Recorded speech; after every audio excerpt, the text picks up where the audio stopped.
Health Plans, your Medicare plans, insurance solutions, and resource agency.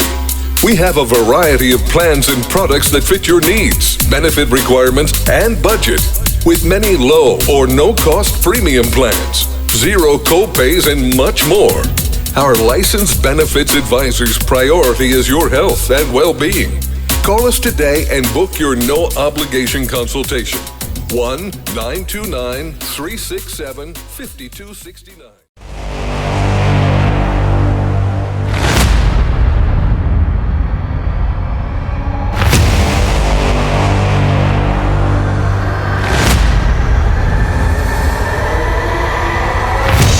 Hey, it's Dr. Cheryl BryantBruce, MD. You know me, the celebrity doc, and I am here with my show host, Hisham Elamonte, Hurricane H.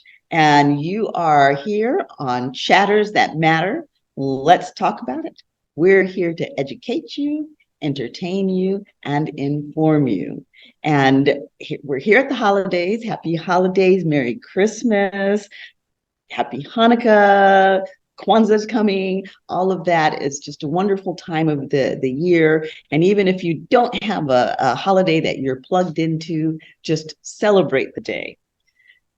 This is, however, a difficult time of the year for a lot of people. And a lot of people are under a lot of stress and a lot of pressure. You know, we've seen this evidenced recently by a string of celebrity deaths.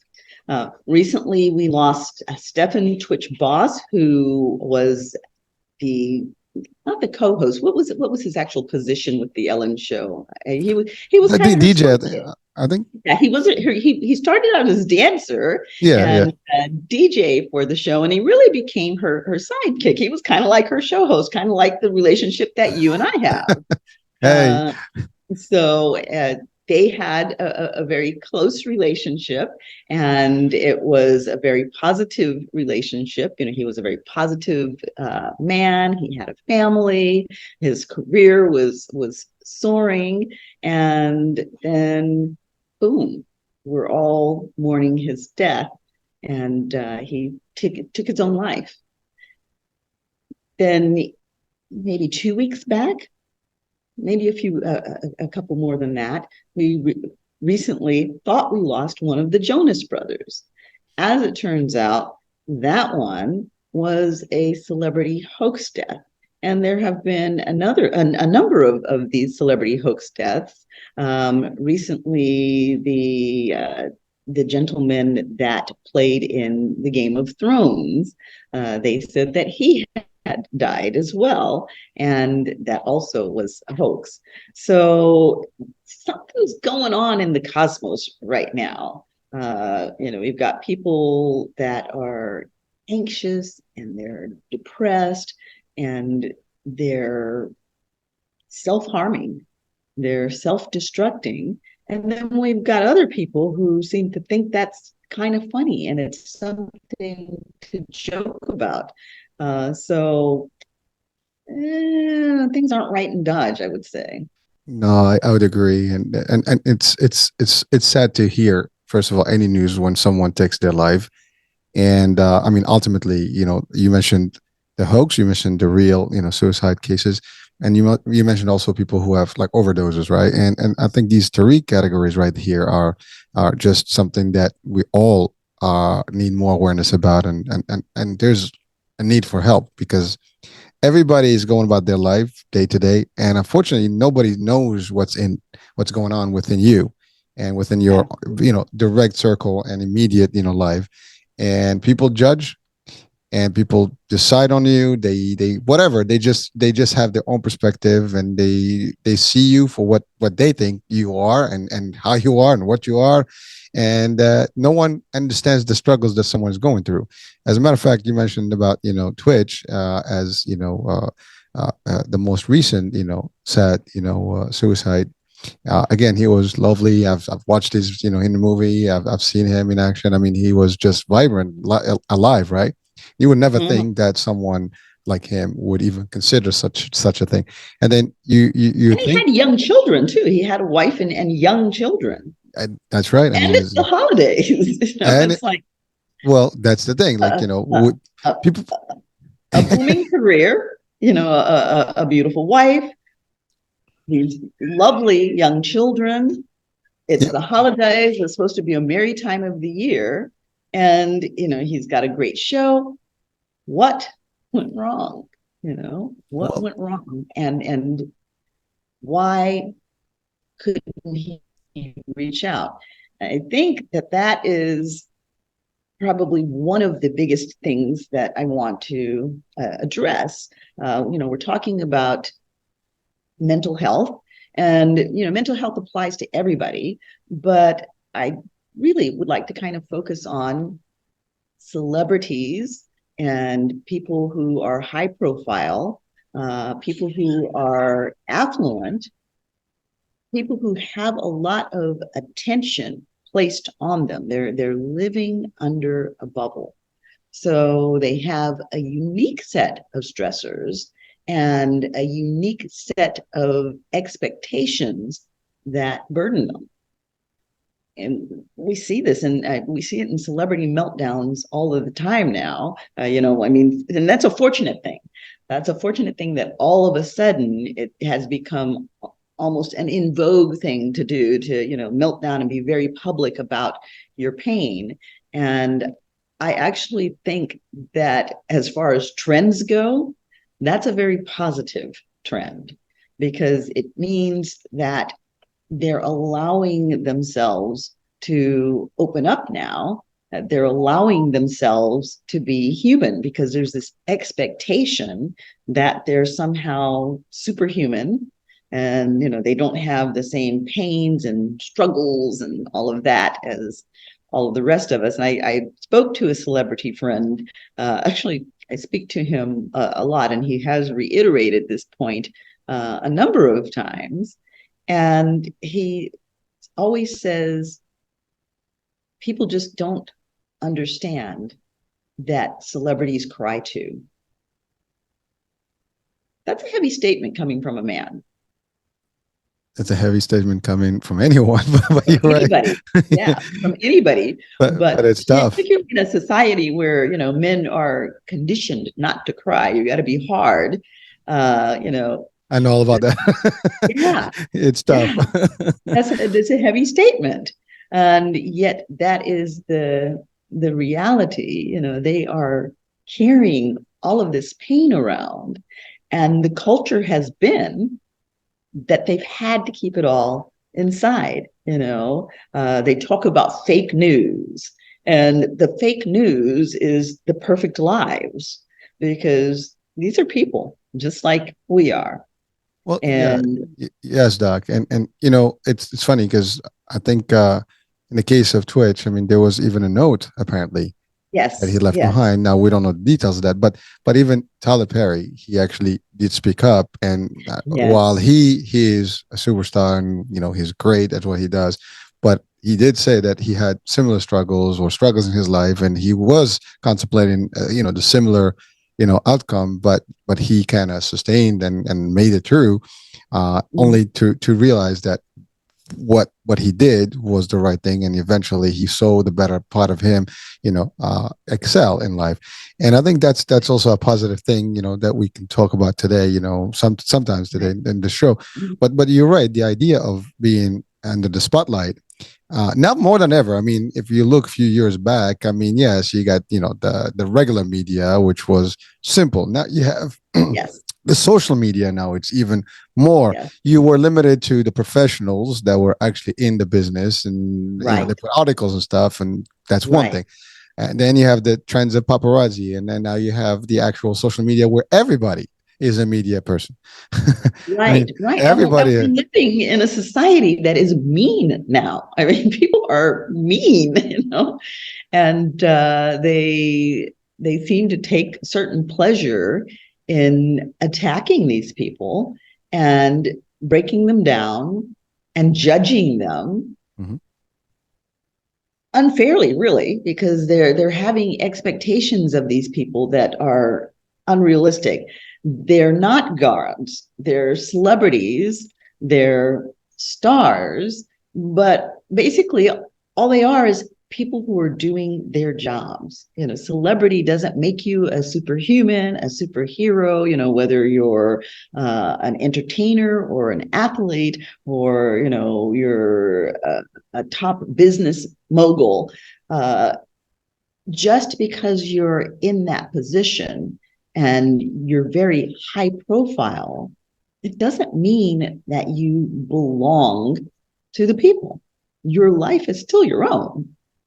Well, unfortunately, some people would, like really just, not agree to that statement because they think because you become, a celebrity, you're a public figure, and because you're such, they have the right to actually, have a discussion and opinion about what you do, where do you do it, who you do it with, whatever the case may be, and therefore they into your business day in day out, and you have no privacy. You cannot even walk in the street. I mean, you watch this stuff. It's like you have to, have security around you. Have so much the pressure just planning. I mean, it's like it's worse than being the president. I mean, at least the president, you expect that, but you're just an entertainer, and I'm not saying just. I mean, that you're doing that. You're not in the politics world, but somehow you become the same, and people have a certain day. If you dress wrong, forget about it. If you look wrong, if you're tired, what's up? It doesn't matter. The thing is, it is you can't just be tired and look tired and go about your life, because people are going to look at you being tired or looking tired, and they're going to read in things and create lives that aren't really in existence. They're going to have you doing things you didn't do, or being places you didn't even go, or any at any given point in time, we're having a conversation and your face is doing all sorts of things. You may be smiling 1 second, but in the transition of talking, your lips may turn down. And then all of a sudden there's a headline, their marriage is falling apart. She's looking, horribly sad, and it's ridiculous. Well, some of these folks are gifted to take those shots, like just, it's like taking this discussion and take one piece of the discussion and then highlighting that, and then everybody starts, chiming into that, but not knowing the whole, picture. They're not listening to the whole, and that's really sometimes what's happening, and it's happening a lot more than ever. And it does. And I mean, it used to be that we expected a certain amount of professionalism from journalism, especially from real live journalistic agencies, as opposed to the rag sheets. We expected a certain level of professionalism. We expected a certain amount of truth in it. And I actually had the experience back in 2005. Oh, wait, no, it wasn't 2005. It was 2009, I guess. It was when Michael Jackson died.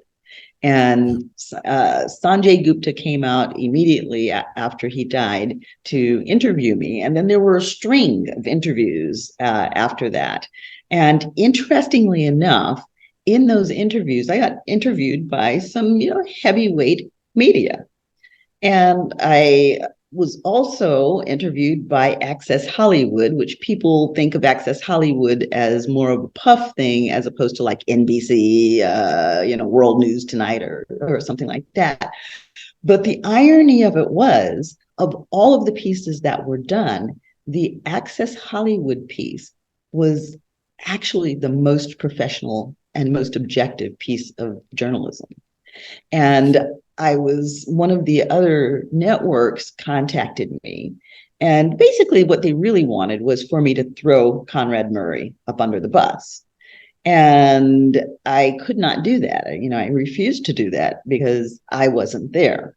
I could render an opinion as to how propofol should have been used and such, but I could not comment on what happened in that last hour of Michael's death. I wasn't there. I didn't see it. So it started out, they contacted me. They wanted to do an interview. And my partner spoke with them and he said, yes, that's fine. We're happy to do the interview.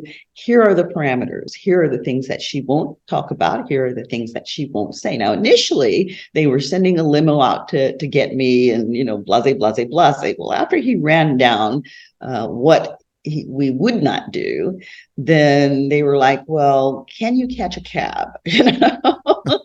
So we're like, we don't need a cab. We got a car. So we drove over to the studios to do the interview. And, he again reiterated, these are the parameters that, we're going to abide by. And he was very, very firm with it because he did not, there was a lot of pressure coming at me. And, he didn't want me to be under that pressure. He wanted to regulate it somewhat. And most of the media had been very good about that. But this particular one, they kept trying to ask certain questions. And he would say, no, we're not going to answer that. We're not going to answer that. And so, we went on it with the interview. I answered questions. And then they pressed, they were really trying to get at what they want. And so he shut the interview down. And he says, okay, we've answered as many questions, as we're going to answer. You have enough material to do a show with, and, peace out, we're gone. Well, the show aired, and it was so interesting the way they did it, because what they did was they cut and they spliced it together so that I was saying things I had not said. They changed the questions and then gave the responses. So, when you're watching these things on your television, you have to take it with a grain of salt, because they say, so-and-so said such and such, and it's a big deal. And that person may not have said that, in the context in which it was given at all, may not have even been in the same conversation. And then the next thing you know, people are stoning the person to death because he said, she said, and this is a horrible person, or that person has no talent, or whatever it is. And what your capabilities are, what you did, what you said, but these people have feelings just like all of the rest of us. And they're on social media just like all of the rest of us. And I remember when Ariana Grande was having her bout with depression, and part of what was taking her there was she was on the media and people were being cruel, and they were saying horrible things about her and just taking pokes and pot shots at her. And she sunk into a really deep funk. And, I kept thinking, Ariana, get off of the social media, just don't read it. But they're drawn to find out, what people are saying. It's part of their business, and they have a need to know. But at the same time, it does, even though you may be able to justify and say, well, that's not what I did, or that's not what I said, they get very personal with the attacks, and they start to second guess themselves. And sometimes, they say sticks and stones may break your bones, but words can never hurt me. But words can be very, very damaging. Well, they can, especially when they're taking shots at you about something that may not even have anything to do with the incident. Now, they see fit to talk about, well, you're not really that cute anyway because your eyes are too far apart. And, and then they've got you in the mirror inspecting yourself and, thinking, wow, I'm put together all wrong, Well, but that is powerful, stuff that you're saying, Doc, because, unfortunately, there are people out there now, and it's a lot easier to do, right? Where if I want to get some credits and get some following and get some numbers, right? It's the same concept in the media, right? If it bleeds, it leads. Well, in this case, if the more, we catch any phrase, anything, any picture, and we start just going, after it, and then, viral. And it goes viral, and then everybody chimes in, and next thing you know, it's a million hits on this thing, and people are like talking. and they don't even know what the story is. They come from a comment to another, from a comment to the other, and then everybody has an opinion about that second comment, and before you know it, the story has become, literally a snowball effect, and now we have an avalanche, right? And that's exactly right. But now the receiving party, whoever was on the attack mode here, or the receiving piece of it, they basically are, in stress mode, right? And it does impact you. I mean, you're not in the mood, you can't do things, and you're right. If it depends on the personality, if you want to end it, that could be a trigger. It could be a problem. I mean, that's bullying. It's just in a different. It's almost it's the same thing as bullying. It's an extreme level of bullying. It and is. The problem with that bullying, now, the problem with bullying in general is that the person being bullied usually will not come forth and tell. But particularly when that person is in the media, when that person is in the limelight, there is a pressure to always look good, to not acknowledge the negative.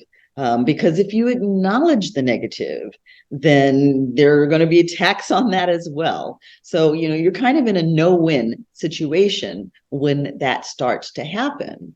And they also, they're in a culture where they can't appear weak. So they can't reach out, or they feel like they can't reach out and seek help, because then someone may realize that I'm going for, psychiatric care, I'm speaking to a psychologist, and that I may appear weak. Or if I appear frail, somebody may be moving in to try and take my job, or, whatever it may be. I mean, we saw that with Wendy Williams. Wendy Williams had health issues, and they held her spot for, a little bit. And then it was like, oh, bye, Wendy Williams, And so they cannot appear weak or frail or unpopular. And, Paris Hilton, and I think someone said it before her, but, she said, all press is good press, because it does bring attention. And I think it used to be that way.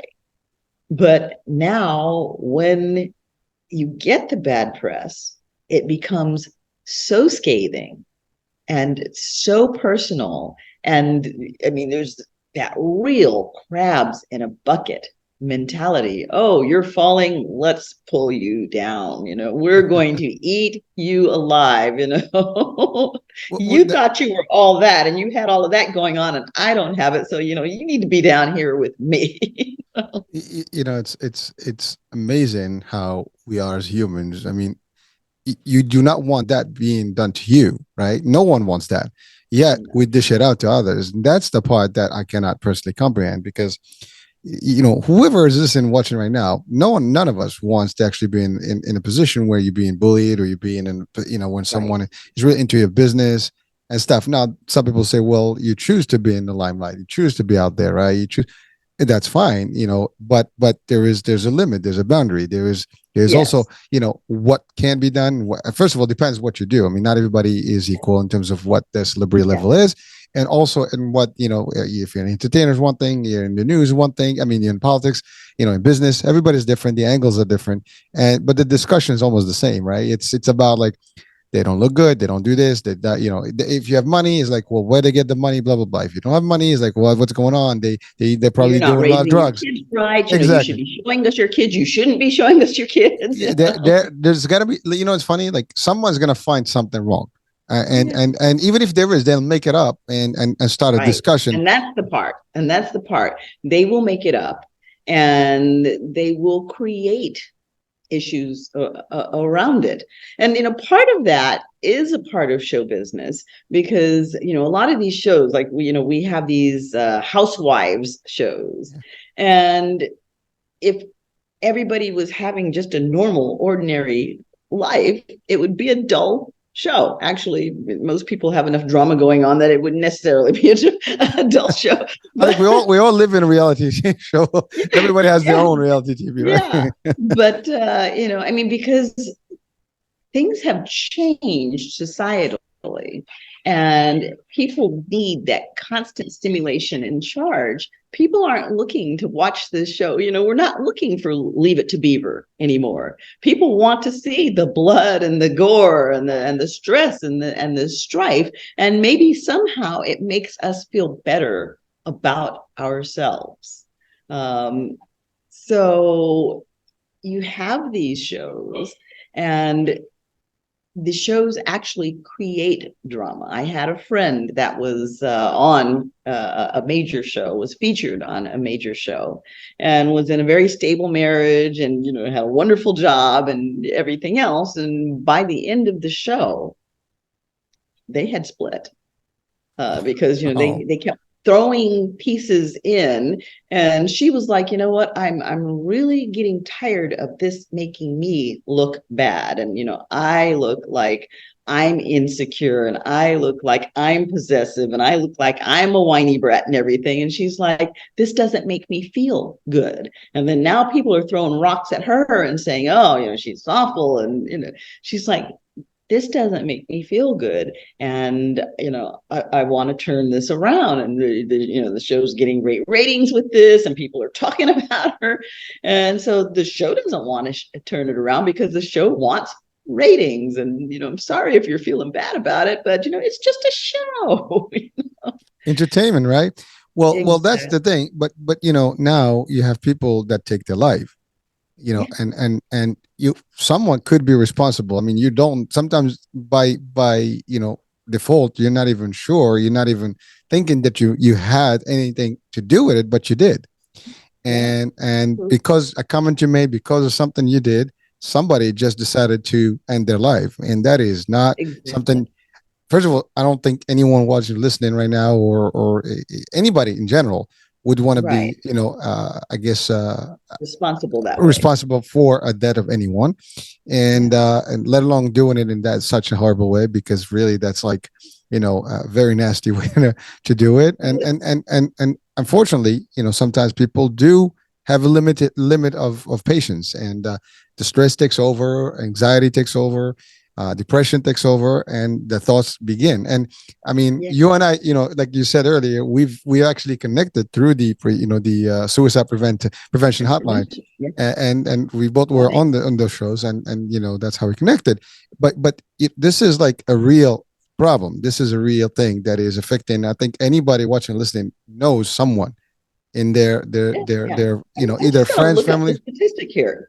Hold this. I think it's super high. I mean, it is definitely super high. And unfortunately, it's also super duper high in my profession. Well, it is. Well, in every aspect of it. I mean, really, it's everywhere. The teenage, that's another group that's being affected the worst. As a matter of fact, 2 months ago, my kids, my children had a friend, that we've known, who actually took his life. And it was the saddest thing that it's close to home, right? I've actually had family members who did that. I actually personally have family members who actually committed suicide. So I can tell you, it is not a good feeling. It's a very difficult place to be, and you can only imagine what these people are going through before they make that judgment call and say, okay, I'm just going to end this, right? And but I think we're talking a lot about the reasoning behind it and stuff. So you got the statistics. Yeah. Talk to me. Yeah, here are some interesting statistics. Suicide is the 12th leading cause of death in the US. And there is a death by suicide every 11.5 minutes. Wow. That is amazingly a lot crazy. Of deaths. And unfortunately, the 15 to 24-year-old age bracket is a one that's a big hit. So these are, young people who are still in the formative years of their life, but really just beginning their lives, and they check out. Well, so let's talk about two things, just in that light. One is, you mentioned overdose earlier, right? And let's talk about that, because some people may, take their life instantly and decide to end it one way or the other. Right. But some people do it the other way, which is they basically get into drugs and other things to kind of drugs, suppress alcohol, suppress whatever those risky challenges, behaviors. right? And then the next thing you know, they eventually died through heart attacks or overdose, right? And but equally, that is still a lengthier suicide. It's a slower suicide, if you want to call it that way. Either way, neither of them is something that we'd like to hear about or see, whether in the celebrity world or just the regular world, right? No one wants to know someone that's gonna do that to themselves, harm themselves to the point where they actually lose their life. And again, that's the difficult part. And religiously speaking, I mean, there's no religion that actually, agrees with suicide, right? As a Right. way out. And but also no religion will even talk about drugs and stuff, meaning, as part of, hey, it's a solution. Everybody's against all Yeah. these things, yet people still do these things, right? And Right. everybody has some sort of belief, right? And unfortunately, it happens where people actually are doing these things. And Mhm. you talked about celebrities who died, through committed suicide, but there are celebrities, as you mentioned, we talked about Michael Jackson, who that's a different story in terms of how he died, and then we don't know the details yet. I mean, there's still some stuff out there, but Whitney Houston, Anthony Bourdain, was one, who actually committed suicide. I mean, there's so many other, folks. I mean, even Elvis Presley, the king himself, he actually, pretty much was so much drugged up, that eventually it got to him, right? And it Mhm. was all the stress, all the pressure. I mean, there's a movie on Netflix that just came out on Elvis. I mean, it's a pretty good, depiction of his life story, and I think that's close enough. I mean, I'm not an expert in his life, but I can tell you, it sounded real, in terms of how the story went. And it's pretty sad. I mean, for someone who had that ambition, and that's the other thing. These folks are all ambitious, just like everybody else wants to achieve things in life, and they have really a vision to where they want to be, but to cut it short that way, right, one way or the other, it is sometimes not really what they wanted. And but what does it take, to get them there, right? We talked about some of the pressures, right? And Right. that's the biggest part of it, right? Everybody's pressure, not, but people have personal There's so problems. much pressure. There's so much stress now. You know, just your average everyday stress has been compounded so much. And particularly since we've just gone through the pandemic and it's of course ramping up again, people are on edge. A lot of people didn't have good coping in the first place, and now they're just kind of at the limits. So they're pushed. Well, the pandemic itself, that's another story. I mean, people Mm-hmm. really had probably the worst part of, the pandemic was the stress piece of it. And, because people got affected financially, physically, you name it, tragedy, that, everything. So the outcomes were just, bad, and the results. And there are a lot of statistics that are still being just in research mode right now, and studies, right? Because eventually we're not going to know what's the total impact of that pandemic until years to come, because this thing is just going to keep trickling in, and it is affecting Right. the mental status. It is affecting, how people are coping with life. And again, sometimes people cannot figure it out. I think that's where Mm-hmm. it gets dangerous. When you get to that, point of no return, and you just see darkness, and you don't see an end, and you don't see like any results, no out. That's when you seek the end, right? And you just want to end Mm-hmm. it, because you don't want to do, Exactly. you want to don't you don't know you don't want to deal anymore with this, whatever it is, the challenges that are coming to you. That's the difficult part.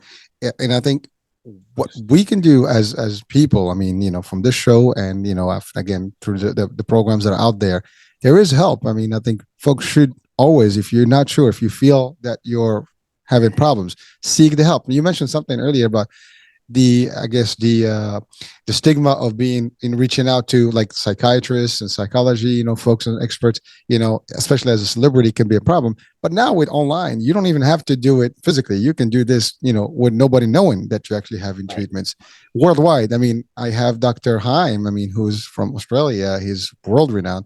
He helps people all over the world. I mean, he's doing live, responses to people on the show. You imagine that you could reach out to someone like him, and maybe your life is spared, or you can help someone, save Yeah. their life. So folks, I mean, the reaching out is important. Reach out to your friends, to your family, someone. Talk to somebody. Don't just let it, burn inside, because it's like a volcano, right? It's like it's gonna erupt somehow, and then it's over. Right. And, so many people have a hard time reaching out and seeking help when they're in trouble. So I think that it's kind of important for people to establish someone ahead of time that they can reach out and talk to. And, right now, everything's merry. We're in a good mood. The holidays are coming. We're feeling great. These are the times actually when it makes sense to talk to people about, well, if I'm having a tough time, if I'm struggling, can I reach out to you? Or reaching out to someone else and saying, if you're having a hard time, Hurricane, if you're struggling, can we make a contract that we're going to call each other and touch in and say, hey, I need to talk. I need some help. If people kind of make those social contracts with each other, it's giving them permission. It's giving yourself permission to broach those subjects and to bridge those gaps and to be vulnerable. Now, you can't be vulnerable with everybody. You have to pick and choose who you're going to be vulnerable with. But I Sure. think that it's important as one of our coping skills and one of our resources for stress management to identify somebody that we can turn to if we get into trouble, somebody that we can trust, somebody that we can basically lean on that shoulder, put the burden down for a moment. Well, doctor, I mean, there are hotlines as well, right? Yes. So if you don't want to talk to your immediate circles or your close friends because you don't want to share your whatever is going Mhm. on, you have lines where you can call in, and no one needs to know who you Right. are. You don't even have Right. to state your name. There's different things you could do where they can help Right. you in a very good way, and listen to you and maybe guide you and and, Yeah. Oh, and yeah. assist. So there are Yeah. there are solutions. There are counselors that Yep. are available, for people who are spiritual. Every church has a church leader Yep. that they can reach out to. I mean, if you're in crisis, you can walk into any emergency room anywhere in the country and say, I'm having a hard time.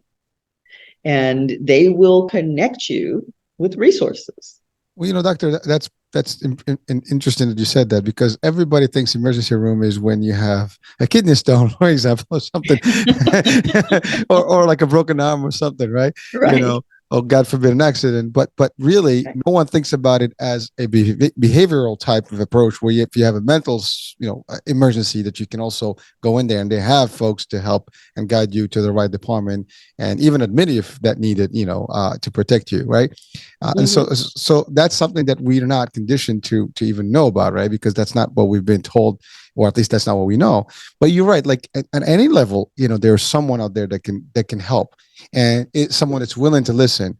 And also now that's also that can take us to the discussion of having the right entourage, right? Mhm. Selected, having a good selected, Absolutely. crowd, because Absolutely. not everybody's got your love in the heart, right? And that's Right. unfortunate. Some people do love you for honestly love you, and some people may be there for other reasons, especially when you're in that level.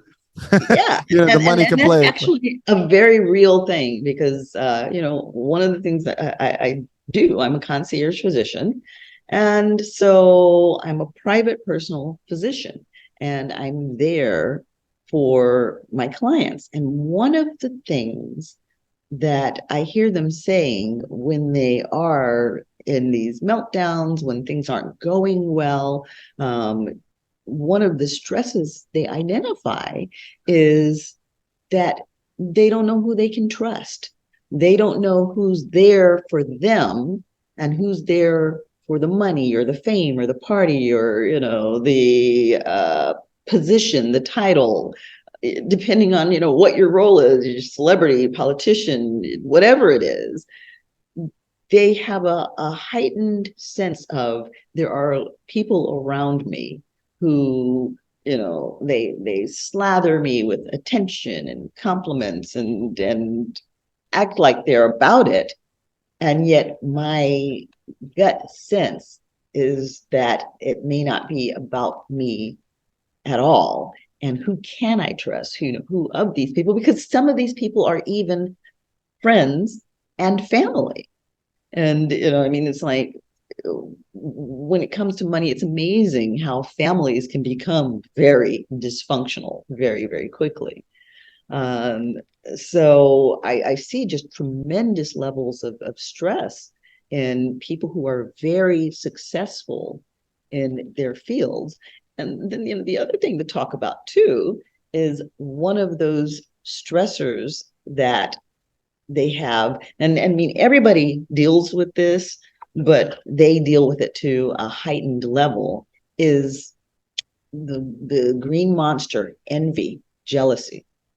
A lot of people around them will be jealous of the success and will maybe be not so supportive, or maybe be putting poison in the Kool-Aid.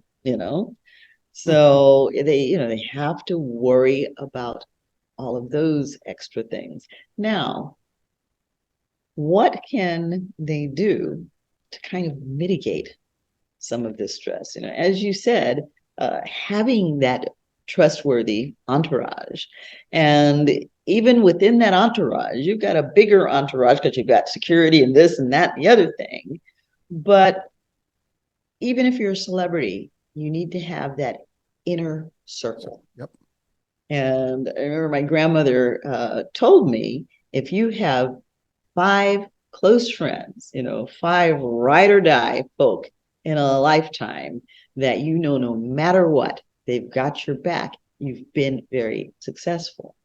Well, for those who are in those high profile, high pressure positions, they need to surround themselves with those ride or dies, so that as the folks are throwing the daggers, they've got, like in the Roman, the gladiators, they used to put up the shields. So I they've got to know. have their ride or dies putting up those shields Shields. to keep those darts away. Well, but you're right. I mean, it is, everybody should have, at least one or two people in their lives that they know that they can blindly go to and not worry about, anything, because they're going to get their back, right? But some people may unfortunately not have that, because again, it all depends on how let's say you went to stardom, right? And that's what you were seeking. And again, there's the other part, right? We don't know what that person did in their life before they get there, right? And who they stepped on. I mean, there's that too. Like sometimes you can piss off people, right? People in people the get right, even. yeah, people karma, right? I mean, people do that too. So we're not judging who's what where, but the end of the day, there's that part of the coin that you have to be aware of. So you got to be mindful that if you step on folks on the way up, that's going to be harder on the way down, and they're all going to stampede on you, right? So that's a tough one, and it's going to be hard. If you do good with people, and you are righteous and stuff, and you make it, then keep some of the key folks around that that they got your back when you didn't have money, and they're going to have you back now. So that's the other thing. If they really were there for you without any money, they'll be there for you with the money. And maybe money can change things, but the odds will be probably on your side. But that's just one way to look at it, right?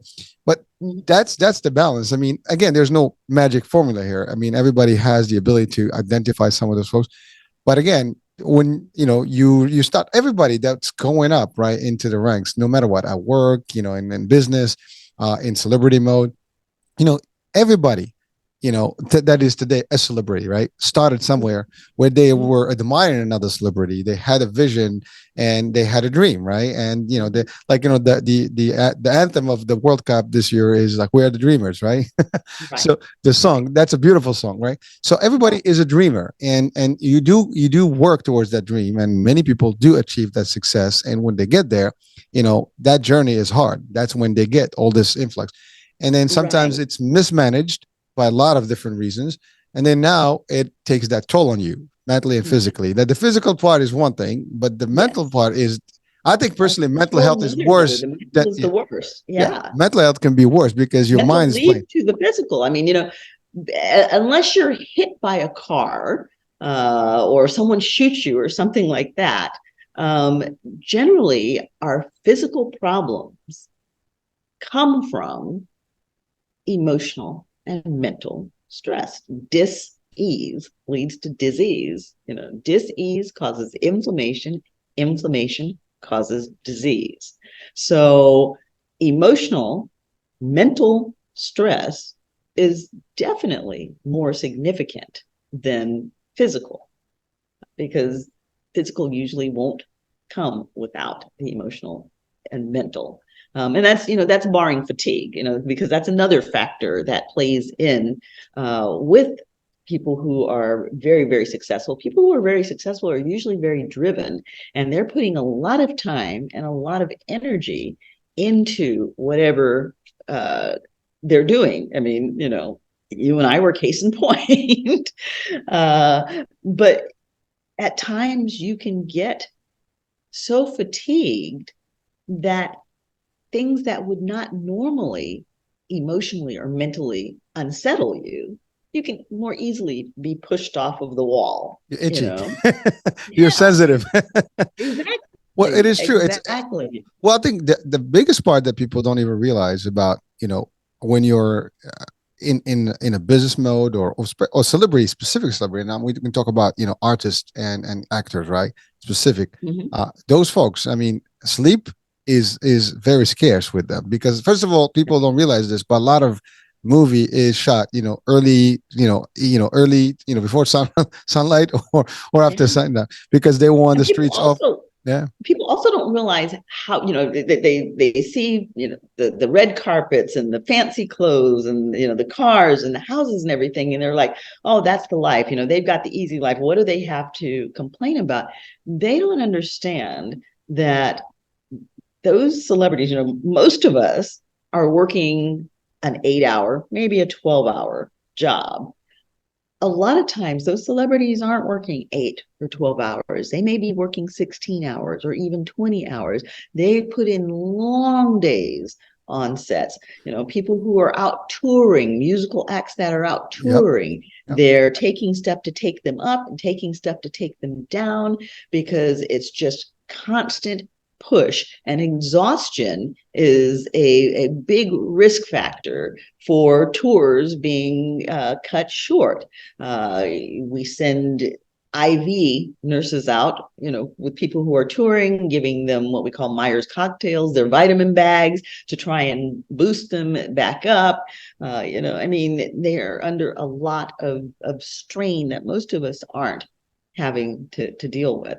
And, one of the things too about the whole celebrity thing, and, people say, well, that's part of the job, and, they knew what they were getting into, but usually they don't know what they're getting into. They have a certain image of what that job looks like, but they don't have an understanding really unless they have a family member that's in it, they really don't have an understanding of what that really looks like. I mean, we all know that they have entourages, they have security. But, when you can't even kiss your wife without somebody looking at you, it becomes uncomfortable. And I mean, I remember the whole thing when Obama first got into office. There was this clashing that was going on between Obama and the Secret Service because they didn't want to let him have his cell phone, and he was like, I want my cell phone. And, there were privacy issues that he wanted that they wouldn't compromise on. You won't And compromise so, security. yeah. So the lifestyle changes in ways that you don't anticipate. Well, yeah, and again, I mean, that's the president. I mean, POTUS is a whole different level. But for celebrities, right? You know, you're talking about touring folks, right? You know, bands and so on and so forth. They just don't stop. Every night they're in a different city, or every Mhm. other night they drive in or fly in, and you know, just the toll that you take on planes, pressure up and down, no sleep. You know, Yeah, sleepless hours, and again, we have sleep cycles, right? If you miss right, that, your body is not really in a good mood. You know, your right, right, food habits are right. not there. Your nutrient. I mean, you said Mhm. it. You got IV nurses, right, to just give them some boost. But even that has a limit to where it takes you. To what it You know, can do. Yeah, movies. I mean, you sign up for a contract in a movie for let's say a couple $1 million, right? You know, that's mhm. a good that's a celebrity level, right? You know, I mean, there Yeah, are yeah. lower They're going to level. get their money's worth out of you. Exactly. So you know you're not gonna demand, what time you're gonna wake up and how you're gonna do it. I've seen Right. listen, I was in the movie set with Denzel Washington. It Yeah. was like negative degree. Literally the weather was Right. negative in New York Right. City in a movie in the 90s.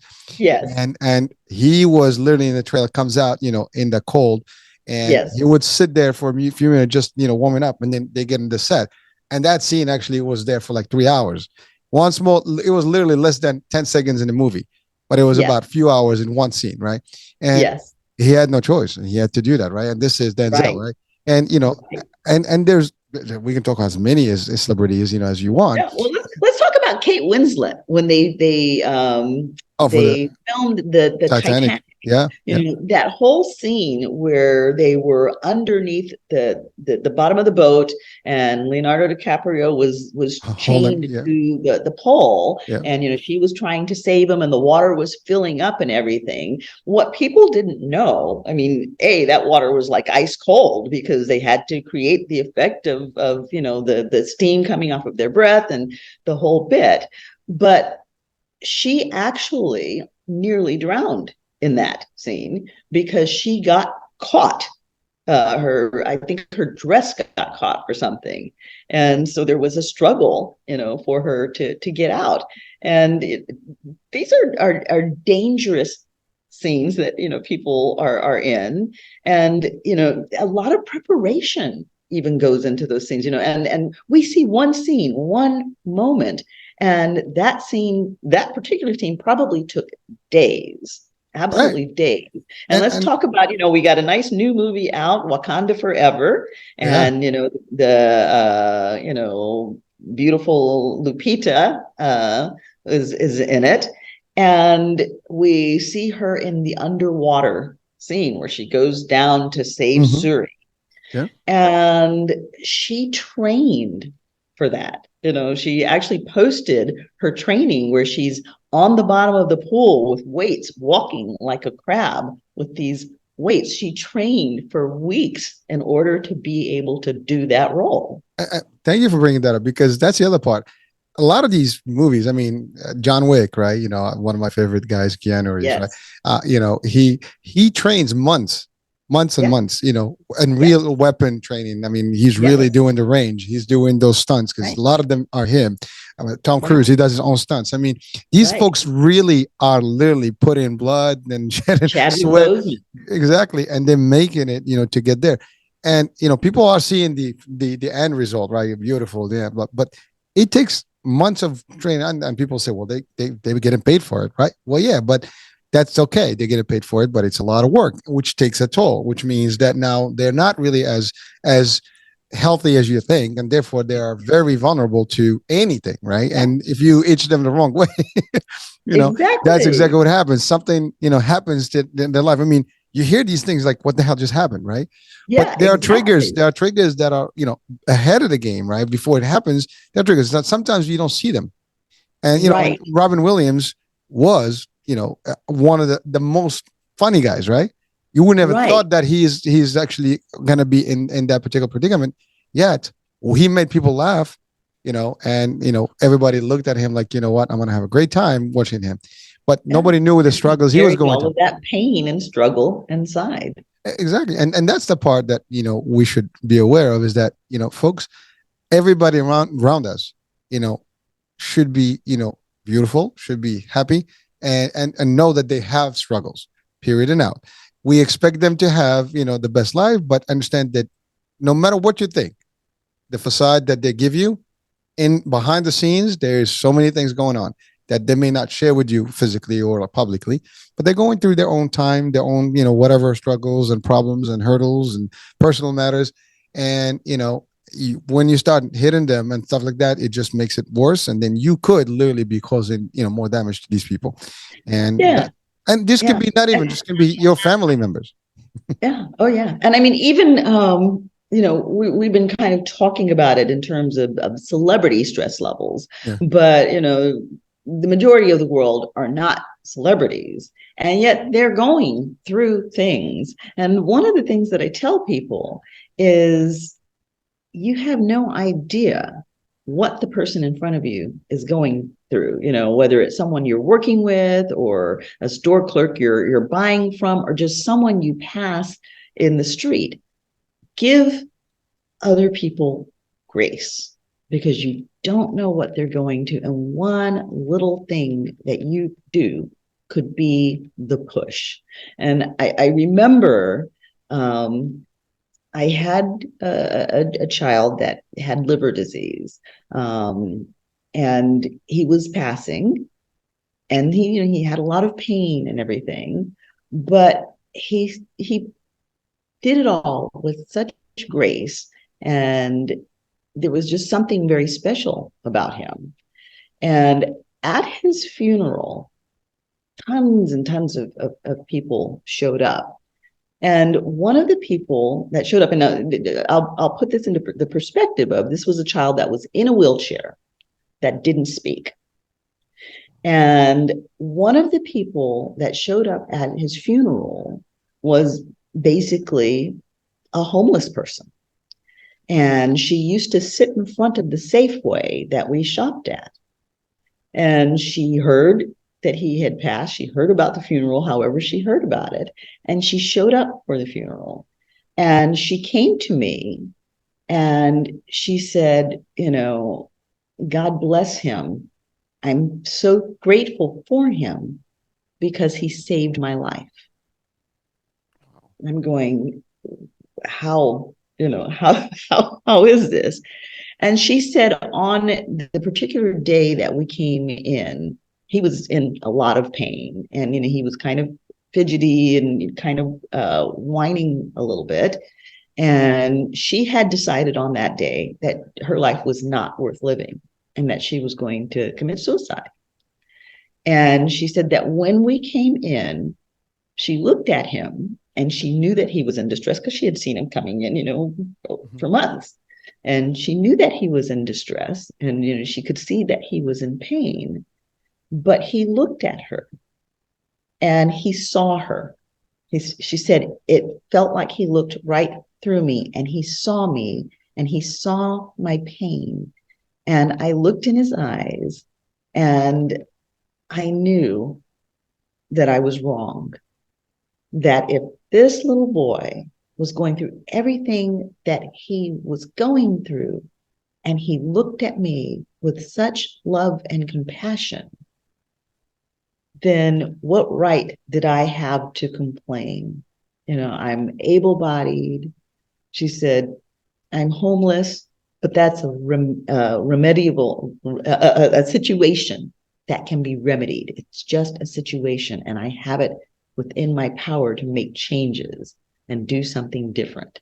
He doesn't have it in his power, but yet he had compassion for me. And just that simple thing, he couldn't speak to her. He couldn't get up and go over and take her hand, but he looked at her and he saw her. And just the act of acknowledging that you see someone else's pain, or even if you don't see their pain, just acknowledging that you see them can go a long way. Because when people are in that mode that they're ready to take their lives, they feel like their life doesn't matter. And, if you can see them and acknowledge them, that tells them that they still matter. In that moment, they still matter. And that can be the difference between life and death.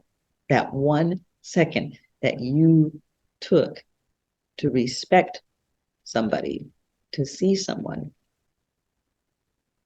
Well, doctor, it's amazing you said that because one of the things that we often look at is like people that have more than us, but we never Mhm. look at the people who have less. And I think Right. when you start looking at how many people around us in the world that are struggling, no matter what struggles you're going through, you will figure out that that it's nothing's worth it because you're going to look at it that way. Now, again, we're not undermining the people that made the decision and took Right. their lives. I mean, again, we Right. we, we can't do anything about that. But for those of us that are still here, and there is an opportunity to always, like, whatever hits you hard in life, and we all have faced things. I personally had my own, and I'm sure you did. And you're probably going through stuff. I'm going through stuff, and people are watching and listening right now. They're going through stuff. But know this: no matter what it is, so think about it. If it's financial, what's the worst that's going to happen? You're going to lose it all. Guess what? You can make it all. You started from Mhm. nothing. You can Start start over. again. Exactly. You were not born with it. That's right. Your health. Now, here's the thing: health is not something you can come back with. If you destroy your health, it's over, right? So take care of your health, and the rest will take care of its own. Those are some things that we say health is wealth, right? So do Yes. that. Focus on that, and look at how many people. I mean, look in recent. There's in the Central Africa right now. There are people struggling because of drought, and there's no food and no water. I mean, people are dying right now.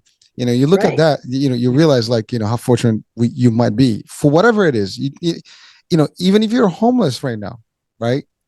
Believe it or not, in the US, that's still better than somewhere else, in the world, right? and Yes. and I'm not saying that is a good thing, but all I'm saying is that it can get better. And always look at that next level. Like, maybe today is a bad day, but tomorrow is going to be a better day. Look at that next brighter day. Keep a positive outlook. I mean, I was talking, I mentioned yesterday, earlier, about Tyler Perry, and that's what he said in his interview, right? He said he was in a dark place, and not Tyler Perry. We all know who he is. I mean, he's a Yes. superstar. I mean, we love him, right? And Mhm. he actually, had a dark time where he realized that this is time. He was contemplating, suicide, right? And this is his coming out now after Twitch's death, right? And he says it live to CNN, I think. And the idea was that he looked at, I can have a better future, and let me just go through this.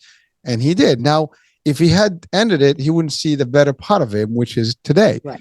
And Right. everyone, after darkness, there is, light, right? And so always Right. remember that there is always, when you're at rock bottom, there is no way but up. If you keep these things, and in light, and maybe someone around you can remind you of those things, that would always be something. Always remember that there are less fortunate people. You said it. This Right. this kid, he was helpless, and he knew he was not doing well, but yet he had hope, and he gave it to someone, right? At least his look, his eye did that. And you can see that when you see someone that is really, really not feeling good, and you realize, like, how fortunate, like, you're healthy. If you have enough health, in the day. I mean, I had a guest a couple of weeks back, and beautiful, crazy story, a beautiful story. And one of the things he said, that there was a day where he actually was sleeping with his gun, ready to end it. And then Yes. then he talked to his daughter, and his daughter said, you have us to Right. think of. And that changed his life. Think about the people around you. Think, if it's not about you, think about, it's not always about us, right? It's about the people around Mhm. us. What does that mean to the others? So let's do that, right? So if you think about those things, and you can help yourself, in seeing that. I know it's tough. There's no way of us making it easy. Everybody's Yeah. situation is different, and we cannot Yes. really be in your mind, if you're entertaining this. But the idea is, And the thing is,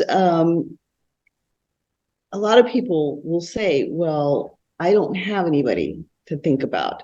I'm alone and nobody cares. But that's not the case, because as long as you're in contact with people, you may not know whose life you're affecting. I'm working with somebody right now who is working with somebody who's feels like she's very much alone. And yet she's having a major impact on his life. And he's the caretaker, but she's having a major impact on his life. The things that he's learning, the ways that he's growing, she's having a very positive effect on him. And so her life matters. It even if you don't see the positive effect that you have, each thing that we do affects the entire world. It creates a ripple, and the ripple goes around the world. And you may do something here in the United States that invariably changes the life of somebody over in Africa or in Norway, and you may never know that it happened, but it happened anyway. So your life is important, and you may not see the importance of it. You may not see the good things that are happening because of your life, but know that they're happening. And know that you will make an impact, positive impact, no matter what, as long as you seek it and you do it, and you will change things. Your life will, be better. Always remember that. That's the rule. I mean, you have to know that. Yeah, life is made with challenges. It is part of life. So there is if you're not having challenges, expect some. But when you get to challenges, know that they will be over. How long we Right. don't know, but it will be over. So no, just seek that next stage, and be positive and optimistic about it, and things that way. And that can change the paradigm of how you can see life, and then you appreciate things again. Yes. Think about again those folks that are less fortunate. Don't worry about all the hype, because that's the thing. You get caught in that. Just remember, and the other thing is what happened before. Look at you. That's the other thing. Just look at you before. You had a life. You made it to this level, but you had another life. Could be good, could be bad, but you did. And so maybe there is something that you have to look back into it, and sometimes some good, some bad, and then you have to figure out. But the idea is always, like, sometimes I always like a reset. I personally do that. Like, I just kind Yeah. of reset myself, like, Resets are good. yeah, Resets are always good. yeah, And no matter what happened in the past, be it bad, be it good, it was good. Because even if bad things happened to us in the past, they were things that strengthened us. yes. They were things that we learned from. So inevitably, they shaped us, and they made us who we are today and prepped us for something else that's going to happen in our future. So, there is no waste, there is no failure. Everything we do has a purpose. It teaches us, it either is teaching us, or it's giving us tools that we can teach others with. So there's no failure. Well, doctor, I think that's our cue for today's show. I think that's pretty powerful, because I mean, you're right. It's amazing when you think about it. There is no failure.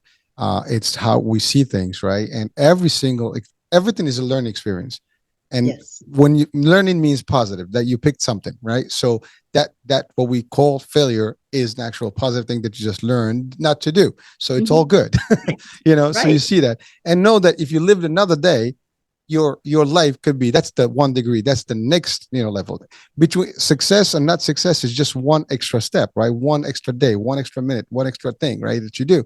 Well, same thing here. Live one more day to do more, to achieve more, to contribute more, and things will change for you. If you think that way, your life can change as well. Again, you're not alone. That's the other thing. There's no one alone. You're right. Services all over the place. We have more hotlines that are available to your point everywhere, and Yeah. people are willing to help, to Absolutely. do whatever it takes to assist, anyone that has any thoughts about this, at any level and any age, and even parents and so on and so forth. So there is no reason for someone to feel alone. They just need to know that there is help out there, and you know what, there is. And yes, there's, I think, I forgot the number, 988 or lifelong or something, that org. There's a few agencies, and every state has their hotline as well. So there is, Yeah. you're not solo. You got people out there that are waiting to help you, if you're just having challenges, and if you feel that you're at a point where you can't any longer, seek the help, and there is someone that's going to be there for you. And here I like to make two calls to action. The first call to action is, it doesn't matter what frame of mind you are in today, right now. When this is over, go ahead and take a moment to look up that suicide hotline, the suicide prevention hotline, and stick it in your phone, because you never know what may come up that may take you to a dark place. And prevention is always better than having to deal with something afterwards. So just put it in your phone. And just because it's in your phone doesn't mean anything at all, other than that you're prepared. And the other thing that I would like to ask you to think about is how you approach other people. And, since we're talking about celebrity stress in this particular episode, let's talk about how we view the people that we follow as fans. Let's try to be kind. And, even though, yes, they did sign on the job, that isn't a license for us to be mean or to be hateful, because that particular celebrity that you're picking on, as we talked about earlier in the show, you don't want to be that one email that was the breaking point, the straw that broke the camel's back. And the next thing you know, that celebrity's gone, and that you at least may have contributed to that. That's not something that you want to carry. That's not the karma that you want to create. So, as you're thinking about your celebrity that you adore, and you love their music or their whatever, give them those warm fuzzies, and remember that they do have a life. And while you want the attention, if your favorite celebrity, says, no, back off, I don't want to sign autographs, I don't want the paparazzi, don't think badly of them. They're creating boundaries for their self-protection. Give them that space. They're giving a lot to you. That entertainment that they give us helps us to cope, helps us to feel better, helps us to escape and get away. And they may not be entertainers, they may be businessmen, and we're looking at them, and they're creating empires and all that we may be benefiting from. Let's be grateful for that and give them grace. Motivating us too. Yes. Be motivated. Don't, a lot of people, they're looking at so-and-so, well, he's not all that. Don't be that person. That's a negative energy that you're creating within yourself, and you're throwing it at him. If he's doing something fabulous, acknowledge that it's fabulous and look and see how he did it. You breaking him down doesn't lift you up. See how he did it. Surround yourself with people who are higher up than you, and learn from them and grow. Focus your energy on your self-improvement rather than their self-destruction or their destruction. And if you see that they're in self-destruction mode, by all means, care enough to try and do something about it. And you may not be in a position where you actually have liberty to go to that person and say, hey, but a smile is a positive energy that goes a long way. Smile is, and it's free. It's free. It's easy. I mean, it's actually, I think you use less muscle than frowning. So it's a nice little gesture, and it doesn't hurt. And again, we can listen, if you're a celebrity or any celebrity out there, doing good, doing bad, doesn't matter. They're going through controversial stuff, and we have opinions about everything. That's okay. It's just a matter of we don't have to cuss. We don't have to actually insult. We don't have to actually be brutal about it. We can, give notes. We can give comments that are valid and whatever. We can ask questions. That's all right. Yeah, right. That's fine. But again, let's do it in the same way that we expect it to be done to us. And again, that rule is as so old and so effective. If we all applied, we'd be living a good life. We don't have to dish out the stuff that we don't want to be dished on us, and that's the idea. So that would be a nice little formula to use in life. And instead of criticizing other people, why not offer a constructive criticism? If you see something that they may be doing wrong, and in your opinion, then give a scenario. Well, if you did this, then perhaps this might be the result.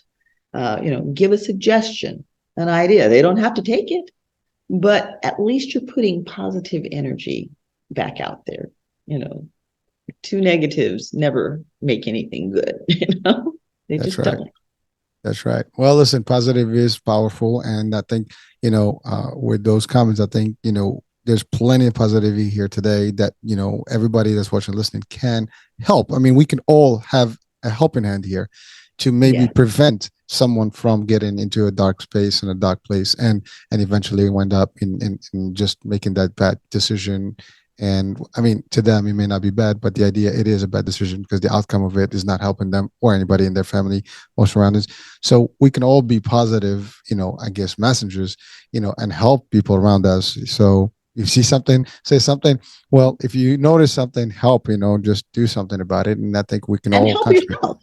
And And how, help yourself. exactly. Don't be afraid to self-love. Don't be afraid to self-care. And don't be afraid to reach out and say, I need love. I need help. I need protection. I need to take care of myself. You're your greatest asset. You have to invest in yourself. And investing in yourself, self-care, self-love is probably the greatest part of that. And doctor, I know we're coming to the end. I just wanted to add one thing. And I know we talked about all the help that's available, but you mentioned something about church earlier. I think, finding your faith, no matter what it is, I think that also is going to make a difference. Because I think sometimes when we go back to God and, or I guess the power that we believe in, right? That Yes. changes the dynamics. And I think Yeah. that can be a whole different turning point for everybody and anyone. And I think all religions have some sort of similarity in terms of how that applies, and therefore and you'll find a lot of brothers and sisters in any faith to help you, cope with these things and be better, right? So again, Yeah. you have it from a cultural thing, you have it from a religious end, you have it from a society end, you have a lot of help available to you, and just don't give up on yourself. Just don't think that you're alone, and I think life will be, worth living, and that's all there is. Yes. Feed your body, feed your mind, feed your spirit. It's the holidays. Have a happy life. You deserve it. Amen. All right. You have been listening to Chatters That Matters. Let's talk about it. I'm Dr. Cheryl BryantBruce, MD, and this is Hisham Elamati, Hurricane H. We hope that you'll come back and join us again next week. These shows are perpetual, which means that if you happen to miss it, you can catch it again. But we do want to see you for the next episodes. We also want to interact with you. So go to our sites, by all means, share. And we really do want to hear your comments on the shows that we're sharing with you.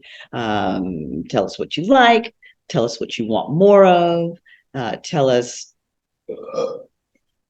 whatever you want to tell us. We're happy to hear it. And if it's something interesting, we may even discuss it. All right. So it's the holidays. Everybody go out there, have wonderful holidays, share those smiles. By all means, be safe while you're out there. We love you. Come back and join us again. Hurricane, if I don't speak to you before the holidays, have amazing holidays. Happy holidays to everyone. Happy holiday to you, doctor. And this was great. And yes, just enjoy life, enjoy the family, enjoy your friends, enjoy the holidays. And, it's a joyful time. So have a good one. We'll talk soon.